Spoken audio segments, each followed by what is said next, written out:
Your Majesty, good morning. Good morning to you. Why are you sitting full, clothed in the pool? I don't know. I just thought it would be interesting, keep you guessing. Give it to you, Your Majesty. You are 100% unpredictable. I just never know what to expect from you. Good, good. I like being unpredictable. I would never want people to know what move I would make next. Well, geez, I mean, I don't think anybody could ever accuse you of being predictable. I mean, you just, you're really something else. Well, so what questions do you have for me today?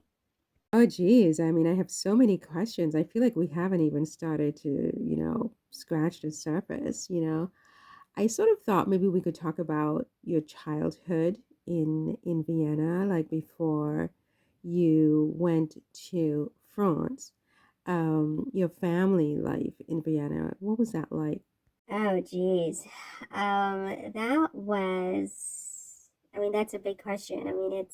It's a lot. I was the almost last of my mother's children. My mother had, bless her soul, 16 live births, and 13 of us survived, past our fifth birthday.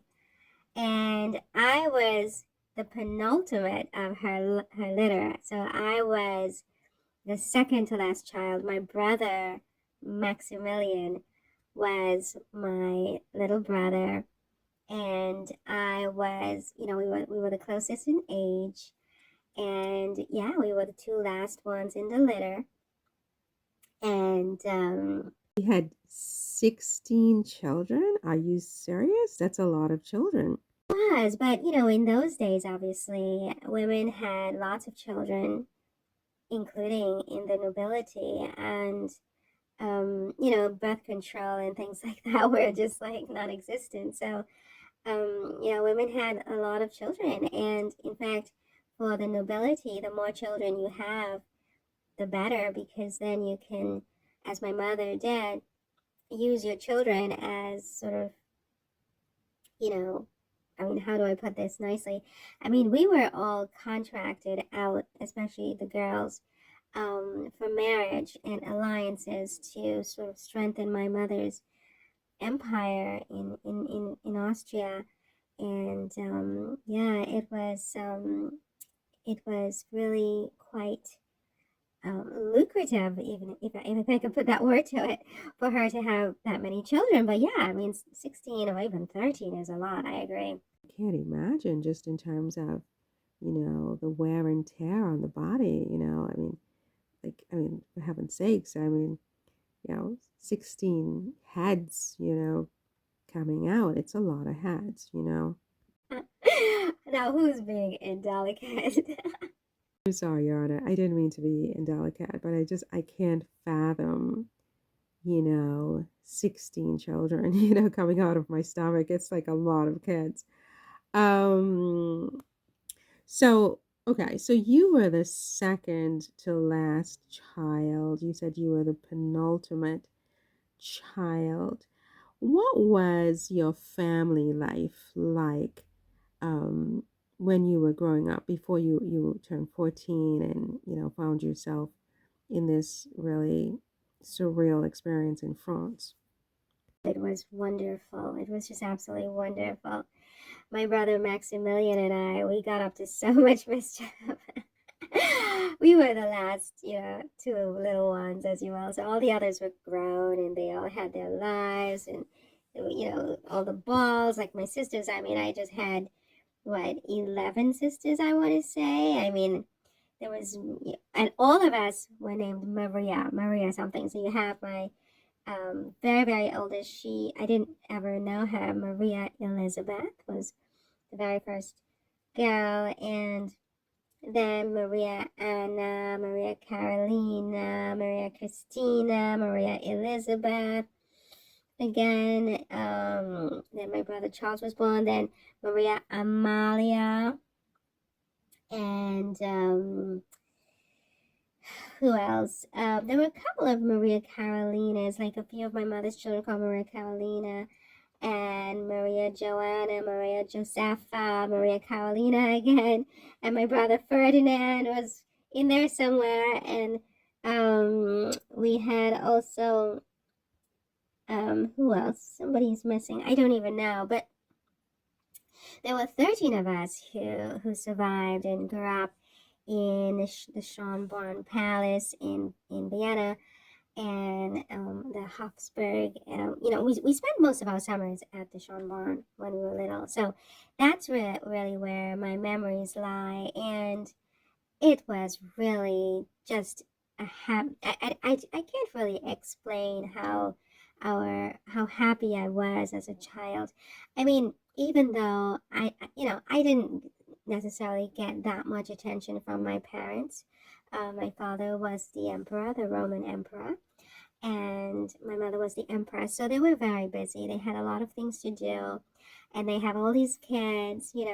But we had a governess, and she was the sweetest woman you can ever imagine.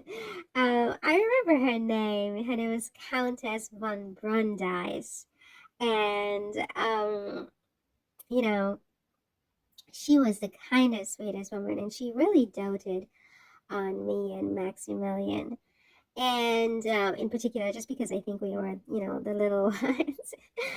And so we just had such a wonderful time. We met a lot of really interesting people who I've seen in history books like Mozart, if you know the musical genius.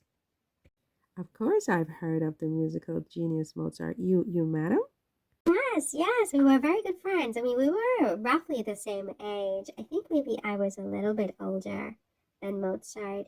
And I remember he came to Schönbrunn one summer. I mean, and he was little and I was little. I mean, I must have been about, I don't know, 7, 8, 9 years old, something like that. I don't know. And we just hit it off. We were really good friends. We really liked each other a lot as friends. And we would we'd play games in the palace and run around and hide behind the furniture. And then we had this really beautiful lunch one time with all my siblings and Mozart and some other people were there. I don't really remember all of the different people, but my mother really loved to have the staff organize these lunches for us. And I actually did the same thing when I went to Versailles, especially at Christmas time. I would organize these lunches for my children and their playmates and other children in the area. And so my childhood, we split our time between the Schönbrunn and the Hofburg Palace, and we were at the Schönbrunn in the summertime, and it was really the most idyllic. I mean, we swam in the pool, we sang songs, and the governess. We had several governesses, not just one, but me and Maximilian, our governess was Countess von Brandeis, and she would take us for little walks, in the forest behind the palace, and we would find little treasures, little souvenirs, little insects and things like that. And my brother Maximilian really loved um, hunting, and he just loved these little creatures of the wild. So he tried to scare me with that. It was so funny. So did you have so would you say that Maximilian was your favorite sibling? I mean, I loved all of my siblings. I mean, I think because Maximilian and I were so close in age, we had a very special bond. And I remember when I moved to Versailles, he would come and visit me, but he would always come incognito, and he would disguise his name. Like he would say that he's like the Duke of I don't know, whatever, the Duke of Burgal or Count. Yeah, he would always just change his name, so people wouldn't even know that he's my brother. And then I had my brother Joseph also, who used to visit me a lot in Versailles. I mean, he was a lot older than me, but he really, I think, loved me, as his little sister. And he was very protective of me. And I remember he also would come to Versailles to visit me, especially in the beginning when I think news was getting back to my mother that somehow my husband and I were not, handling our intimate life properly. I mean, these rumors, I don't know, again, as I discussed with you, who was the instigator, but they were very persistent. And, you know, my mother, it was impossible to explain to my mother that this was not true because, she didn't see the results. I mean, she'd had 13, 16 children, 13 who, um, survived and passed their fifth birthday. And so she was probably a very, very fertile woman, one might argue. And so she couldn't understand why I wasn't getting pregnant right away. I mean, I got married at 14. I had my first child in my early 20s, about 21, 22 years old. And, to me, that's perfectly normal that, my body is still trying to form, it's still trying to develop, and I wasn't getting pregnant. But for her, it just meant that the world was coming to an end. So she would come to see me, she would send all these letters, she would have this woman spy on me, and then she would send my brother Joseph to come and see me. But anyway, when I was growing up back in Vienna, because this is about my childhood in Vienna, Joseph, he was a lot older than me, and so we were not like close in that way. I mean, it was more kind of he was almost like a surrogate father, because my dad was the emperor, and he was. I mean, I didn't sort of spend a lot of time with my father, so I didn't really know him very well, because I was so low on the pecking order, and yeah, so I mean, your question is, was I happy as a child in Vienna? I was very, very, very, very happy. My siblings and I, we got along really great. I mean, my favorite sister was Maria Carolina. She was just 3 years older than I was. I mean, there was another sister named Maria Carolina as well, but Carolina, the last one, and me, we were very, very close. And, it's funny because I'm sure that you know that I was never supposed to be the queen. I mean, it was really, it was really one of my older sisters. And, but there were so many problems. I mean, I had two of my sisters died from smallpox. And then my sister Maria Carolina, we called her Charlotte. Charlotte had to replace our older sisters, and she got married to the King of Naples. And so that sort of left me, right? Because I was the youngest girl that was left after Carolina. But we were very, very close. And after I was killed, I followed her around a lot, and she was so distraught, and she was just so angry for so long, and I just wanted her to, it's kind of what I told my children's governess is that in a letter is that, I did not want my death to be avenged, or the death of my husband to be avenged by my children and my family. We were killed, and, I was happy to be with my husband again. After they killed my husband, I mean, except for my children, I just really didn't see any point, you know, in continuing to live.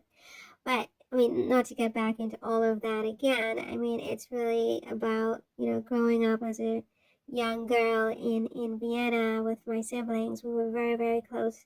We loved each other very much. I loved my sisters. I loved my brothers. We loved each other. We played together, those of us who were closer in age. At one point, even my mom, um, my sister Carolina, and I, we, we had the same governess at one point. Her name was what was her name? I think it was Lerchenfeld, the Duchess. No, she was a countess, Countess Lerchenfeld. And my mother separated us because we were just always up to just so much mischief. And the Duchess was just overwhelmed. I mean, she could not keep up with us, and she complained to our parents. And my mother put me with the same governess as my brother Maximilian. So that's when she moved me and Maximilian to Countess von Brundice. But I mean, I loved Countess von Brundice as well. It's just that it separated me from Maria Carolina, Charlotte, my sister. We were like 3 years apart, something like that. But we still loved each other very much, even when I was 14 and she was 17 and she was already in Naples at that point. And she did visit me in incognito in Versailles a few times. But I mean, she never recovered from what they did to me, and she always hated France after that. And yeah, but it was a very, very happy childhood. And we just had so much fun playing music. I played the harp, and, and the sisters played piano, and so on. And, our parents, were just so proud of us. You could see that, in their face, even though they were very, very busy, and a lot of the heavy lifting was left to our governesses and so on. They were still very doting parents. They loved us. We knew they loved us. And we loved them. We loved them. I mean, my mother and I'm not going to lie. I mean, we had a sort of, our relationship was somewhat complicated, especially as I, you know, got closer to my teen years and, just before going off to Versailles, because she was a very transactional woman and everything was about the transaction, and the contract and the alliance, and sometimes I feel that maybe she sacrificed her children to some extent. But I mean, all of her children, my siblings, were kings and queens and empresses and dukes of most of the countries in Europe, So, but say what you want about my mother, she's very shrewd, and she produced a lot of heirs, and she made sure that we got the very best. Um, the very best. I mean, well, it's arguable. I mean, in my case, I mean, it didn't sort of work out so well. But my mother, it wasn't for lack of my mother's genius in forming alliances and signing transactions. um but yeah, I mean, I would say that it was a very, very happy childhood in Vienna.